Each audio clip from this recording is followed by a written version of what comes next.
dans une production un peu atypique pour le département parce que dans le département, il y a beaucoup de polyculture élevage.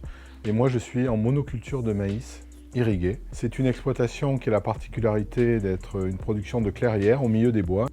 On produit du maïs dont la destination est essentiellement l'alimentation animale pour produire tous les bons produits du Périgord, à savoir canard gras, foie gras, magret, poulet labellisé et cochon. La propriété est d'un seul tenant, elle fait 140 hectares. Dans ces 140 hectares, j'ai 100 hectares de maïs entièrement irrigués et j'ai 2 réserves d'eau. Le choix variétal est majeur parce que, en fonction de la date à laquelle je vais semer, il faut que j'adapte la tardivité de mes semences. C'est un équilibre à trouver, la tardivité, le rendement, la qualité du maïs, c'est tout un ensemble.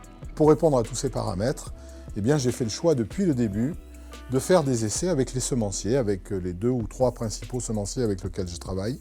Je fais des essais chaque année qui sont sur une dizaine ou une quinzaine de variétés où je les mets en place sur mon exploitation, dans mon contexte, et je les pèse, je les suis variétalement pendant la production. À l'issue, on les pèse, on prend l'humidité et on sait les rendements. Sur ces variétés-là, sur une quinzaine de variétés, j'en garde 2 ou 3 par an. Sur mon exploitation, donc en fait, j'ai une dizaine de variétés.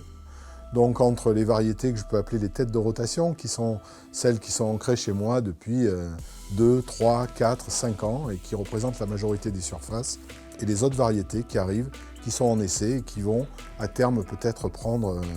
parce qu'en fait, on s'aperçoit qu'une variété, elle va être très très performante pendant 4, 5, voire 6 ou 7 ans, et qu'après, elle décline et il y a une nouvelle variété qui va arriver et qui, elle, va apporter de plus de satisfaction à la fois au niveau qualité et rendement et mieux s'adapter à mon exploitation.